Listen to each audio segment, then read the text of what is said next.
we've been told our whole lives that wrinkle creams are the easiest way to look younger. Well, according to one doctor, that is old news. Dr. John Lakey is a world-renowned Beverly Hills beauty expert, and he says that most wrinkle fixes on the market are just glorified moisturizers. Facts. That is facts. He said they hardly make a dent on your appearance, and some can even be harmful to your skin. So recently, Dr. Lakey has focused his attention away from the mainstream cosmetic procedures so that he can pursue a revolutionary anti-aging breakthrough. Lakey told reporters, "It's almost like Photoshop for your face. You may even be mad after seeing how easy it is to visibly erase your wrinkles from view." His personal clients have dubbed his new do-it-yourself technique the age rewinder method because it can take years or even decades off your appearance in under 2 minutes. In light of this amazing breakthrough, Dr. Lakey has released a step-by-step video to the public, free and uninterrupted, where he outlines exactly how to use this simple solution from home. Dr. Lakey commented, "If this helps even one person look younger or feel more confident, I'll be thrilled knowing I helped." Isn't that sweet? The video's gone viral. At first, it was shared by users on Facebook, but now it's racked up over 2,300,000 views and counting. So the comments and feedback are outstanding, with thousands of women reporting they look decades younger. One viewer commented, "Best results of anything I've used. I can't believe how well this works. I'll never stop using this. I don't understand how it works, but the results are great. Thank you." So you can find out more about this yourself right now. Go to bhmd1.com/speaks, or you can just click on the link in the description box below. That's bhmd1.com/speaks. Now, there's one thing Dr. Lakey does ask from his viewers. He says, if watching this video helps you look and feel younger than you have in years, then please share this video with your friends and loved ones. Together, we have the power to help as many women reclaim a youthful look as possible. So go watch the video at bhmd1.com/speaks right now, or just... I might have a problematic take on this last episode of Beverly Hills. So I'm just warning you that I didn't have what appears to be the more acceptable response or opinion on Sutton going home to Augusta with her mom and all that like that. So I'm just warning you now. So that's my disclaimer. And so, like, if you're not subscribed, subscribe, follow along. Yay, what a pitch. I might have a problematic take. Check it out. But okay, now let's get into it. Now you can yell at me once you hear what I have to say.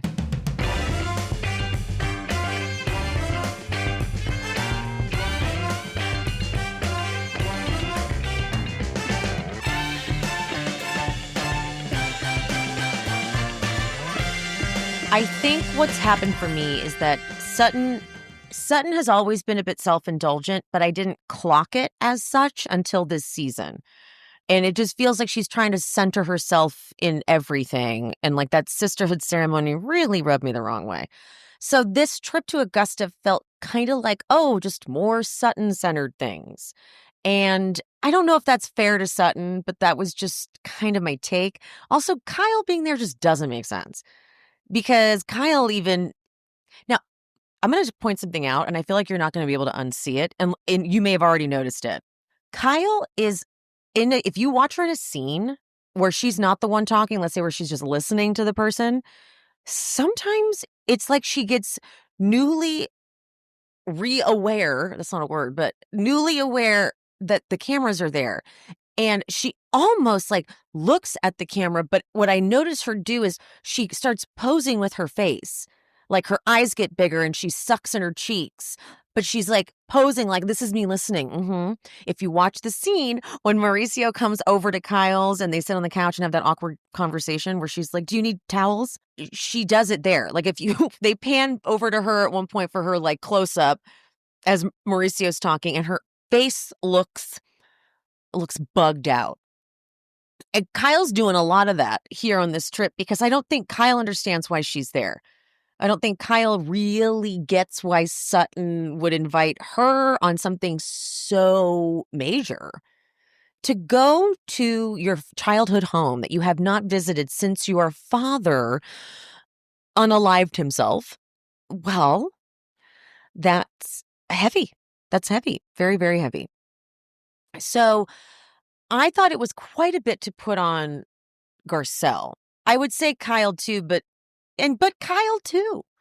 Kyle has her own experience with suicide. Her best friend just recently lost her life to suicide. And so it was a very heavy thing. And I think the other thing I've noticed and the other thing this showed me was that Sutton does require a lot of emotional support from her friends. And is that wrong? Probably not, because it's up to the friends who are her friend to express their concerns over that. All I do is observe and reiterate what it is I think when I watch these shows. And as someone who observes this, I see Sutton doing that a lot, season after season. There's always a Sutton moment where she's upset and got to run out and everyone's got to follow her. Like think about Crystal's first season, Sutton with the face roller, and that you kicked me under the table, and was all upset. And that happened multiple times. Ugly leather pants. The whole entire cast was surrounding Sutton and like holding Sutton up. And Crystal was like, "What are we doing here?" So Sutton, that's just one season of an example. Sutton requires a lot of coddling. I'm gonna go through the scenes, and I'm going to attempt to explain where I'm coming from. And maybe while I'm explaining it, I'll realize I'm being an asshole, because I know a lot of people connected with this episode, loved this episode, thought it was really beautiful. And I don't want to take that from anybody. And I don't want to make it sound like that's like I'm right. But I just, okay. I'm going to say something too about Reba. I don't hate Reba like everybody else, like a lot of people seem to. I I experience Reba as someone who I have a lot of questions for. I want to ask so many things because that woman is holding on to the truth, her version of the truth of who Sutton's father really was, at least as a husband. And she is not telling. Sutton had this realization in the after show when she was talking through it more with Jennifer and Garcelle. She's like, I think my mom not telling me what happened that day might be her protecting me, actually. And that's deep, right? Like all these years, Reba has been shielding Sutton from her version of her dad because she wants her to have that. Reba wants her to have that. But then think of how weird that's going to make Reba, right? Like all closed off about that thing rather than just saying, I don't want to tell you. The best we got was Reba saying, you had a different relationship with your father. I don't miss him like that. I just don't. And I think Sutton gaining a little curiosity about her mom may help her as well, because I don't want to give Kyle credit. That's not what I want to do. But the way Kyle spoke, like Kyle's coming in from a run, that's the top of the episode. And Reba, Reba's rude, like she is, but so is Sutton. I saw someone online say that what made them like this episode was something that Sutton seems like she is trying to work on herself. I did not get that I thought she was doing exposure therapy for sure, but she still, even in the after show, is totally unaware that she's very much like her mother in how she speaks to people. They did a whole compilation of her talking to Avi real rude. Like, well, where's the dressing? And Jennifer Tilly has to go, well, he only has two hands, Sutton. Clueless. So her mom's rude. Reba's rude. And Reba says something like, oh, when I used to run, I'd go out at 5 a.m. And Kyle doesn't have the same triggers.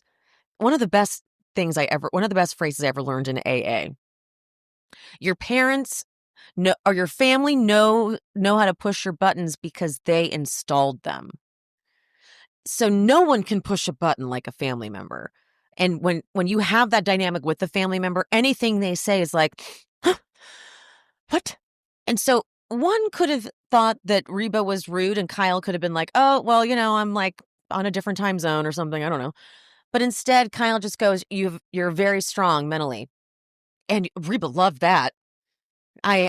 Also funny, Reba sounds just like my grandmother. My grandmother was a Texas, I guess it's a different accent, but the way they say mentally, they go mentally. It's identical to my grandmother. But then this opens up, because then Kyle says, what sign are you? Cancer. But I'm nothing like a normal Cancer. I said to my friend, I'm not nurturing. And my friend laughed like, oh, duh, basically. And there's just no way that Reba could have said something like this to Sutton. Like, I'm not a nurturer.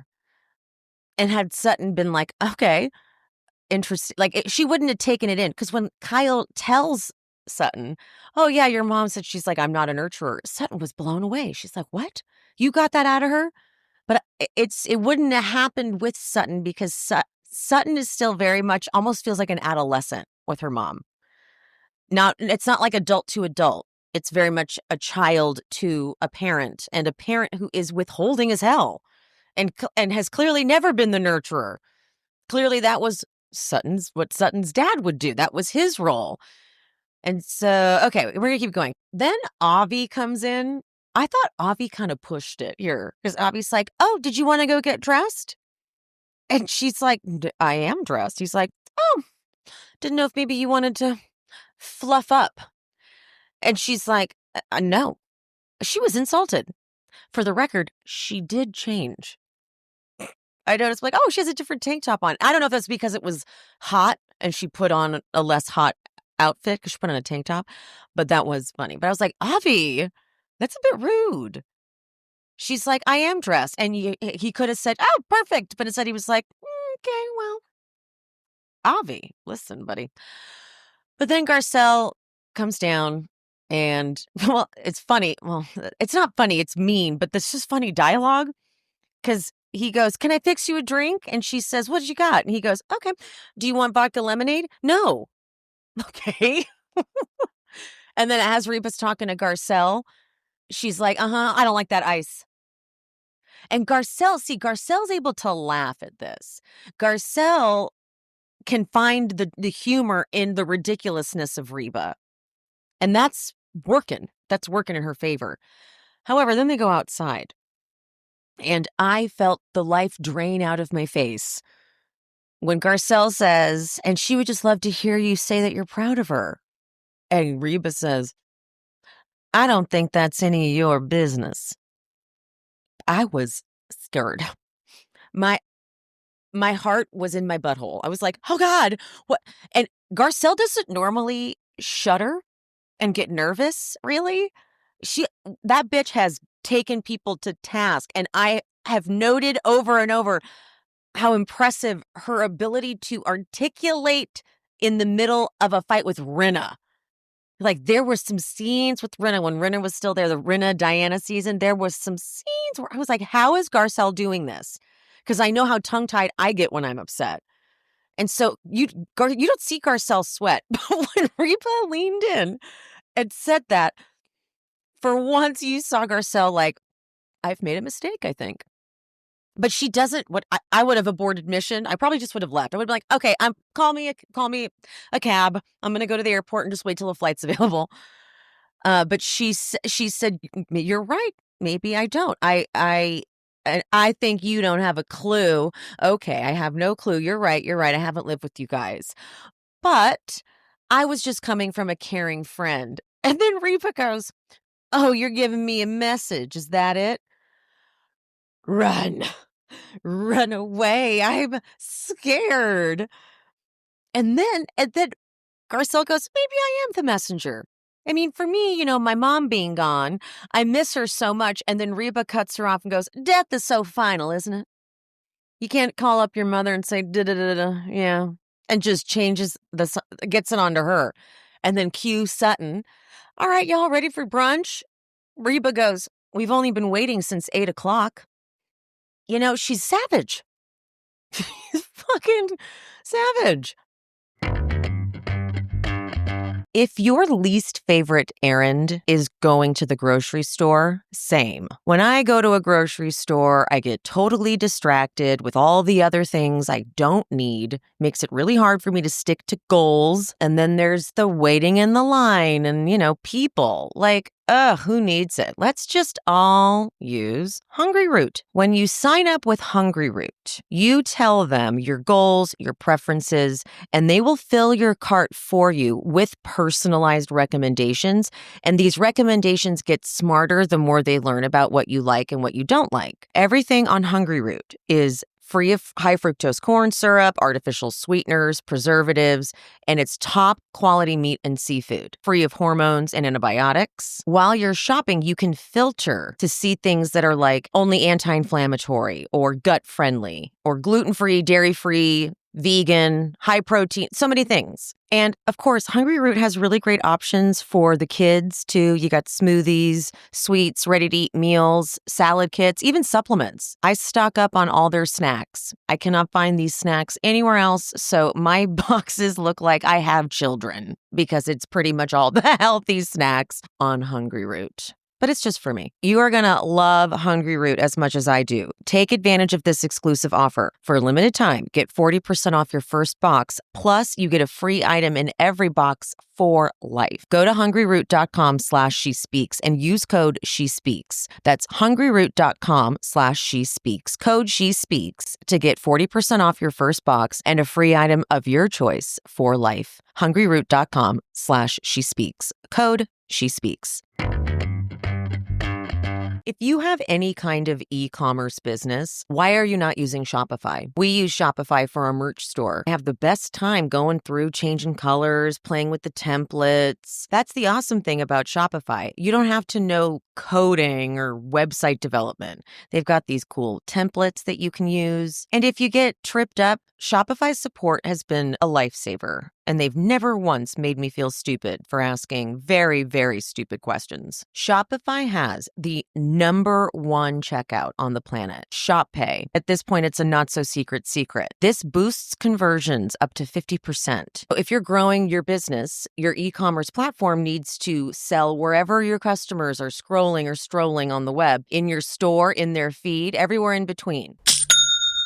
Upgrade your business and get the same checkout we use with Shopify. Sign up for your $1 per month trial period at shopify.com/shespeaks, all lowercase. Go to shopify.com/shespeaks to upgrade your selling today. Shopify.com/shespeaks.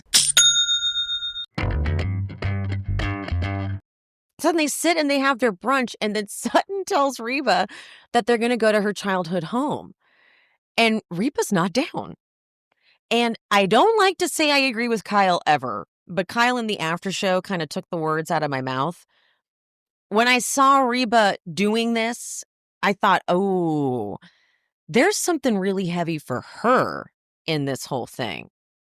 And this isn't about, this is what it feels like to me. It feels like Sutton is trying to get her mom to have the exact response she wants her mom to have and isn't willing to accept that maybe her father wasn't so great to her mom. Because Sutton says to her mom in that same scene in the store opening when she's like, but don't you miss him?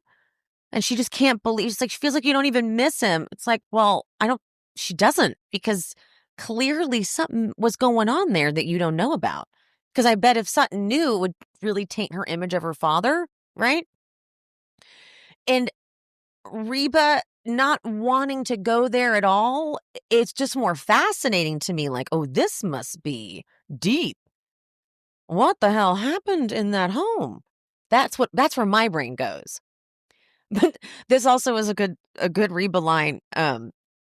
They say that she's like, well, no, someone lives there. Don't go up and ring the doorbell. And Sutton says, well, I think we will. And Reba goes, oh, horrors. I think you need an accent to say, oh, horrors. That's what it is. Oh, horrors. No. Horrors. Who says that? But and then Sutton's like, I'll give you a full report. She goes, I don't want it. And Sutton took that to mean like, you don't want to do something I care about. And I think this is where a good therapist would come in, which Reba happens to be. Put a pin in that. We're going to talk about that in a second. But this is where like a therapist could maybe help Sutton realize like your mom has her own version of this trauma. And is not going to be able to give you what you want from her because we don't know what she's hiding. But now let's go back to Reba being a therapist. I had to rewind like 4 times. Like, she's saying therapist, right? A therapist. While you got Sutton saying her father was chronically depressed and wouldn't get help, and his wife was a therapist. I'm sorry, the layers on this dynamic are thick. There's just piles and piles of layers on layers in this situation. And I don't even know. I want to ask Reba questions, but I think Reba has got that thing zipped up and goodbye. We don't even touch that. We don't even go there. I will be getting into some ideas that I do have about maybe what the dynamic was. I will do that on the Patreon because I don't want people thinking I'm like starting rumors or spreading gossip. This is just theories based on like what I'm hearing and observing, and I will share that at the end for the Patreon. But I have some ideas, but it's not appropriate for me to speculate, which is kind of why I felt like, oh, this is a lot. This is a lot. Sutton said a lot. Like in her confessional, Sutton tells the story of how her mom was there. So I'm gonna read verbatim what she said in her confessional. So when my dad shot himself, my mother was home. She was in the kitchen. She knew that he was taking sleeping pills. He was taking Xanax. He was self-medicating with alcohol. There was a loaded gun in the house, and he shot himself right then and there. So maybe I do have a little pinned up resentment. There, I said it. I was like, oh shit. So Sutton does hold her mom slightly responsible. Now, but knowing though that her mom was a therapist this whole time, it does change things a little. It does make me go, oh, if anything, it's like, well, then what was this relationship like between them? What was my mom dealing with that this happened on her watch kind of a thing? Does that make sense? Because that's the big mystery for me, is why is Sutton's experience with her father so vastly different to her mother's, who was married to him? You know? Then they do the house trauma tour. This is where I got, personally, I felt, okay, I know you're going to get mad at me, but this is how I felt. Sutton invited Garcelle and Kyle. Garcelle herself said, I wasn't looking forward to this part of the trip because going to where you last saw your dad alive is huge and heavy. And I thought, yeah, it's a lot to put on them. But Sutton does this. She's been like a little broken baby bird who needs to, every season we're kind of getting this like, and I'm going to stand on my own and I am not just the wife anymore. We get this every season from Sutton. But what about Garcelle and Kyle? Kyle's probably fine, but Garcelle, this is a lot. She also lost her mom and her father. And like, it's a big thing to put on a friend. Obviously, Garcelle was willing to do it, but it was heavy. As they pull up to the house, Sutton is like, I don't know, I can't go in. And it's like she was setting them up to talk her into it so that she could, because she was like, I don't know, it just felt very inauthentic to me. I know, I sound like a fucking asshole. I'm sorry. But I was like, you invited them here to then force you to do this when you don't need to do it. She's like, it's just a house, right? It's just a house. I can do it. I can do it. It was Kristen Chenoweth energy. That's what it was. Kristen Chenoweth energy. For those who don't know, she's a narcissist.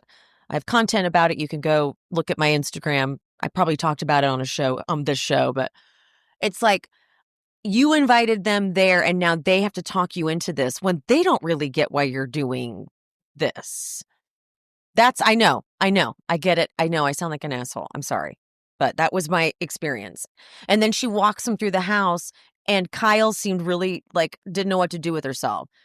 Garcelle was clearly very connected because Garcelle's crying, which I also was like, God, this is a lot. I'm not going to go any further into my analysis on this because I have already said enough and I'm not going to keep digging holes for myself. That conversation Sutton has with her mom. Well, what I did get from that conversation was when Sutton said, you were very judgmental that I didn't work and raised my kids. And I thought, for some reason, I I reversed that in my head and thought that Sutton's mom didn't want her to work. But now I realize that Sutton's mom always wanted her to work, but Sutton wanted to stay home with the kids. So when Sutton and her husband split, it almost validated what Reba had been worried about. She's like, well, who's going to pay for everything now? Because you decided not to work and now you got to figure out a job and all this stuff. Little did she know that Sutton would get plenty of money from her ex-husband. But at the time, Reba didn't know. And so now it even paints a deeper picture of that. Like, oh, okay, so Sutton said, I'm going to be a stay-at-home wife and mom. And Reba was like, ooh, don't do that. And now Sutton's trying to get her mom to say, I'm proud of you. Now you're working. And in this conversation, Reba was like, now you're like me. Just a very narcissistic response. Now you're like me. Mm-hmm. But it's like, oh, now you're like her. Sutton's been trying to get the I'm proud of you all this time. And it wasn't I'm proud of you in general. It was I'm proud of you specifically for being professionally accomplished.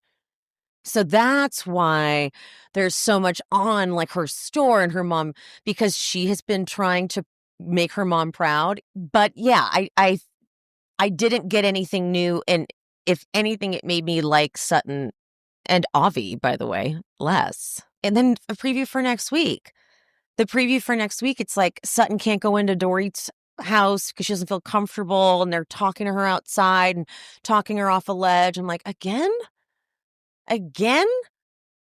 I think I have just kind of maxed out on Sutton.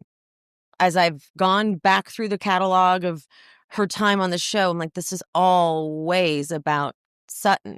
And I think Garcelle and Sutton have a friendship, because for me to say that Sutton mistreats Garcelle would be an insult to Garcelle, because that would mean that Garcelle lets people treat her like shit. And I'm not saying that they don't have a real, legit friendship that Garcelle cherishes and should cherish. But I do notice that it appears from what we observe and we see that Garcelle does a lot more supporting and loving for Sutton than is reversed. But maybe that's because Garcelle doesn't really require as much of that, and that's not abnormal. It's not like friendships need to be completely even on every single topic. Not everyone needs the same amount of each thing, right? So that's fine. That's totally cool. It's getting to be a lot for me. I'm prepared, I'm bracing myself, but I can't not experience it the way I experience it. And then it makes me worry, like, fuck, was something wrong with me? Maybe. So I just ask that you be nice, please. I don't just be nice if you're on YouTube and you're going to leave a comment. Like, you don't need to insult me. And also, when I did my rewatch of Salt Lake City years later, I had a whole different perspective and was like, change all of my coverage of these seasons in the past, because my perspective is totally different. So who's to say that if I were to watch this in like this same episode of Beverly Hills in like 3 years, maybe I'll be like, what was I talking about? But for now, this was how I experienced it. And I'm sorry, because I know that the people who found a lot in this episode might feel like I'm saying that they're wrong. And I'm not trying to do that. If anything, I'm like, someone fix me. But that's where I'm at. Okay, now let's talk about delusional Dorit, because that's easy. We can all agree on that. That dinner where she's like, you guys, I've spoken to PK. And she thought that when she said it was like, and then what's her face finishes it, Erica's like, nothing ever happened. Exactly. And she was waiting for them to go, oh my God, that's amazing. But they were like, oh God, here we go. And Dorit's face went full deranged. She was like, no, guys, no. I mean, no, I don't want you to get confused. This is not a reconciliation. Okay, so what was it? This was very much, I asked him, I said, I need you to slow down and just communicate. And you got Bo's going, mm-hmm.